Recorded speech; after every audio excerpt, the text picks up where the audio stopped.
Welcome to the presentation on research ethics in psychology. This presentation is created for Psych 510 by Dr. Megan St. Peters for Liberty University Online.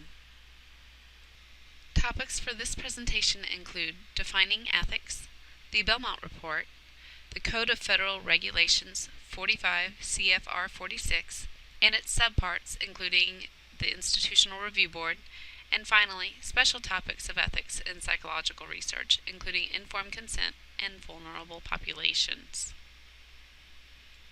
What is ethics? Ethics is defined as moral principles that govern a person's behavior or the conducting of an activity. The field of psychology has a set of ethics by which all professionals must abide. We will be focusing specifically on ethics concerning research in this course. Congress established the National Commission for the Protection of Human Subjects of Biomedical and Behavioral Research in 1974. They drafted the Belmont Report and identified 3 principles essential to ethical conduct of research in humans. These 3 principles are the respect for persons, beneficence, and justice. Respect for persons involves the idea that individuals should be treated as autonomous agents. There are additional protections for vulnerable populations. These populations have diminished autonomy, which means that they may be unable to fully understand or evaluate what is being asked of them. We will talk about some examples of vulnerable populations later in this presentation. The second principle is beneficence. Do the benefits outweigh the risk? For this, we really have 2 components. One is to do no harm, and the second is to maximize the possible benefits and try to minimize the possible harms. And finally, the third principle is justice. You should ensure that the individuals and the groups should be treated fairly and equitably in terms of bearing burdens and receiving benefits of research. The 3 principles outlined in the Belmont Report are codified in the Code of Federal Regulations 45 CFR 46. There are 5 subparts to this code as shown on this slide. Subpart A outlines the basic policy for protection of human research subjects, being careful to address those 3 general principles of research in the Belmont Report. Subparts B, C, and D define the specific categories of research involving vulnerable or special populations. We will revisit this in a few slides. And finally, Subpart E. This provides more direction for the composition and function of institutional review boards, known as IRBs. Subpart E of the Code involves the registration of institutional review boards, commonly referred to as an IRB. IRBs are regulatory committees established at each research institution. So Liberty University has its own IRB. You can go to our website and search IRB and even see the forms necessary to complete if you wish to conduct your research here. An IRB is composed of at least 5 members with varying expertise and diversity, and they are responsible for reviewing and approving all human subjects research activities on behalf of the institution. Research cannot begin until an IRB has approved a research project application.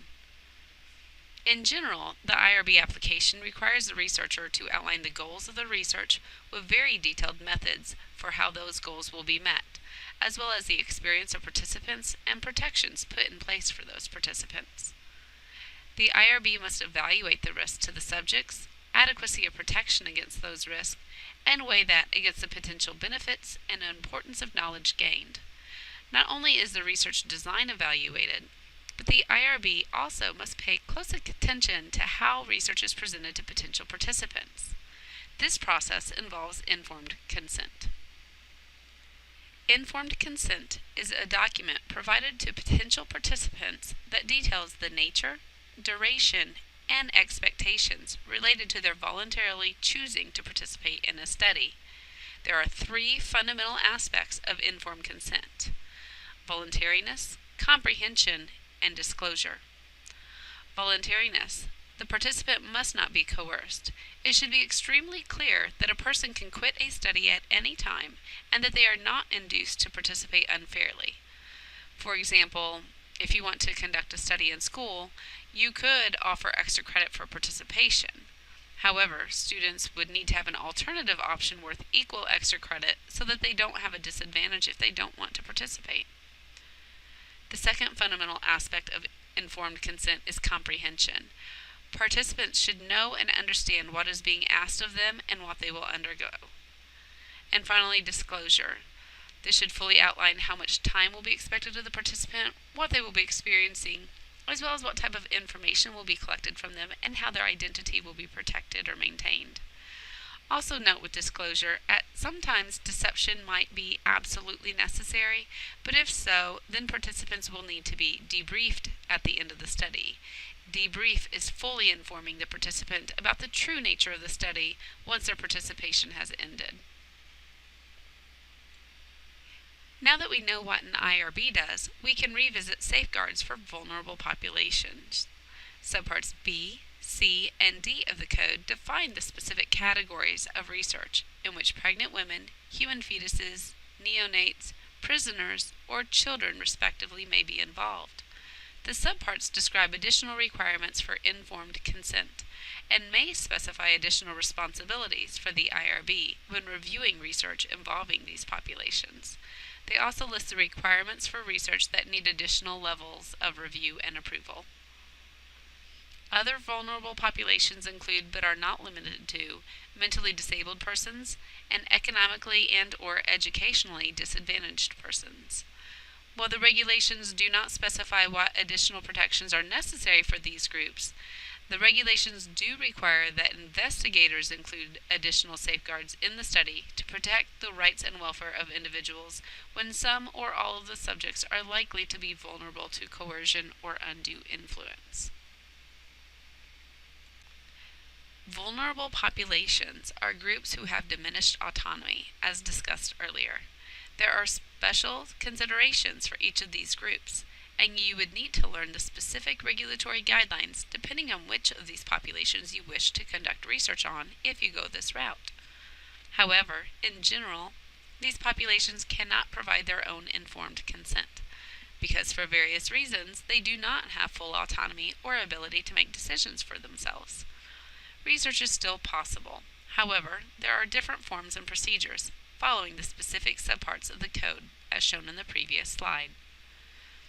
For instance, in research with children, the child is usually told about the nature of the study, and if they are of a certain age and/or cognitive level, they may be given an opportunity to choose to participate by providing assent. That in and of itself is not enough to enable them to participate, however, which is why we refer to it as assent. Parents and/or guardians must then also give permission for the children to participate. Similar measures are in place for other special populations, but again, the IRB would provide more information about the safeguards depending on the specific vulnerable population. This concludes the presentation on research ethics. We've covered a range of topics from defining ethics to general principles of the Belmont Report and to discussing the regulatory guidelines provided by the Code of Federal Regulations 45 CFR 46, including its subparts, the IRB, informed consent, and vulnerable populations.